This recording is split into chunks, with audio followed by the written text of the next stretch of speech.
Hello everyone, this is Denise at Something Good for Handcrafts, and this is the finished cowl for Spin-Off Magazine's Cowl Along 2021. So as I explained, this is a cowl that was in my Revelry queue.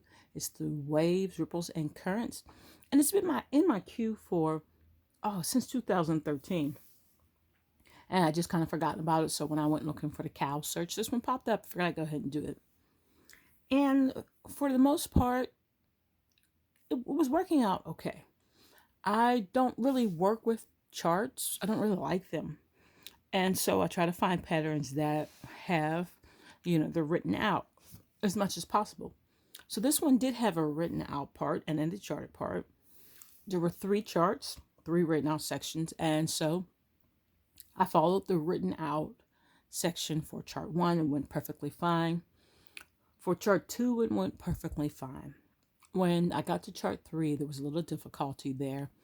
It said that bind off 32 along the front of the neck here, the yoke, I assume, and then you would have a stitch count of 48, which of course is incorrect because during chart 2, there are quite a few slips of knits. There's some decreases there. And so you would not have 180 when you started, and you most certainly wouldn't have 148 when you finish with decrease. So, I just figured that was a mistake somewhere, and I kept going. I didn't go back. You know how you go back into Revelry and read the notes of other people to help reference sometimes you're in trouble, but I didn't do that. So I kept going ahead. And as I got to the first part, you start knitting flat after that. There's a setup row. And even though my stitch count was not quite what I thought it should be, the setup row actually went really nicely, except that it had these purl bumps on it, which I didn't quite understand. And they kind of made the pattern a little bit wonky, but I was okay. So I just kept going. Well, after I had started knitting chart 3, I realized that things were way off. On chart 3, when you look at the chart itself, there's a decrease, a knit purl, and then it says purl across it. Now, in the key, it says that when you're on the right sides, do it as you see it on the pattern. When you're on the wrong sides, do it opposite of the pattern. So, in this case, it was supposed to be a knit 1, purl 1, knit 1, because I was on the right side, and that's how it was written, except that in the written version, it had a purl 2 instead of a purl 1. So I did that at first, and the rows didn't match up, and my count was way off, stitch count across. I had more stitches than I needed to when I got to the end, or less. Can't remember which one that was. So that didn't really work. But when I looked at the pattern for the chart, there was only 1 purl 1. So I'm like, okay, well, I'll just purl 1. Except that in the written, it was a slip knit 1, purl 1. And on the chart, on the written, it was a slip knit and a knit 1. On the chart, there was a knit 1 and a purl 1 at the beginning. So it just really started to get confusing. The chart did not match the number of stitches that the written out had. So that became confusing. So I just did the best I could. And then when I got to the second row, that was supposed to be done in the opposite way that it was written, it was completely different from what the pattern ought to be. It didn't line up across the stitches for this pattern. Otherwise, it would not have completed this rib here.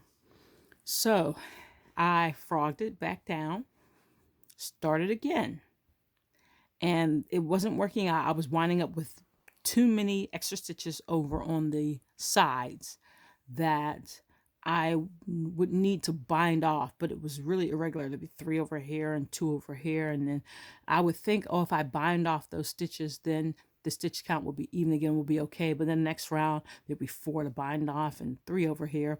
And I'm thinking to myself, I really think I know how to read a knitting pattern. So I showed it to my knitting group, and they were like, this doesn't match. So someone in the knitting group sweet, wonderful ladies asked me if there were any errata. So I went back to the pattern finally, which is probably what I should in the first place. And there are no errata there. I realized that there were only 3 people who had written that they had completed the pattern, and it was 2 from the writer of the pattern and myself. So I decided I'd read the notes because there were 3 notes there. I know I put notes in, but I didn't see if anyone else was there. So 6 years ago, the author acknowledged that the stitch count was wrong and she was going to go back and fix the pattern, but she hasn't. And you know what happens. Sometimes people leave Ravelries, all kind of things happen. So the pattern has not been adjusted since the 6 years. So I was pretty much on my own. So I frogged it down again to the bind off of the yoke and started again. And basically what I wound up doing is doing the stitches according to what the chart says. And what that did is that left me with 4 extra stitches on the end that I was not supposed to have.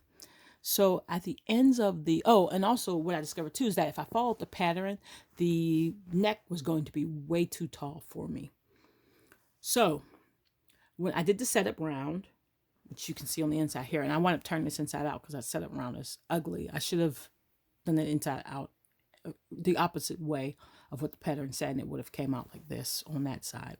But it's all the same, so I just turned it inside out. Anyway, I did the setup row. For the pattern, you're supposed to do 6 counts of rows 1 and 2, and I only did 4 because I didn't want it that tall. And then for rows 4 and 5, at the end there's a purl together, and there's a knit 2 together, or is it? I don't know. I have to remember, but I think it's a knit 2 together at the end of one and a purl together at the end or the beginning of the other one. But what I wound up doing is 2 knit togethers and 2 purl togethers on the sides, and that's what brought me to a fairly even decrease on both sides. And so now I'm finished. So now the biggest question is, it's been 6 years and the pattern maker has not gotten back to inquiries. I don't know if that person ever plans on adjusting the patterns or is even on Ravelry anymore. So I like this pattern for the most part. I'm considering making the changes and posting it in the comment section of Ravelry. And normally I would just, go like and go head on. But since this has been my video for the last 3 videos, I kind of feel responsible for anybody who does look at this pattern that I have made the adjustments and fixed it. So maybe I should write down the adjustments and let people know. Or I could just say, this pattern didn't really work out and I don't recommend it. And I don't want to say that because I like the product. I just had to make the adjustments. I don't know. One adjustment I may make again when I make the next one is, for me, this is too wide. And so when I wear it, it buckles. So I could make that adjustment by just putting the stitches together. I could make that adjustment by increasing the bind off, decreasing the bind off. Instead of 32, maybe 20, 28. Because I don't think taking it down to 30 would be enough. I need to lose about 4 stitches. Or what I could do is when I come across for the bind off and I get here, I can knit 2 together to bring this into a V. So I haven't really decided yet how I'm going to fix it or what I'm going to do with the next one.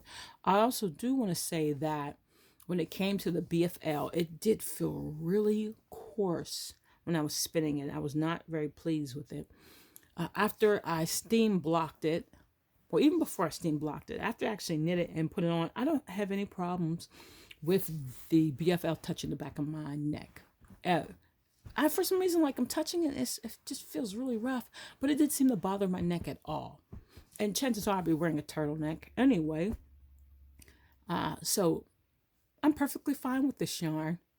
And other than the loop the pattern took me through, this was a totally enjoyable experience.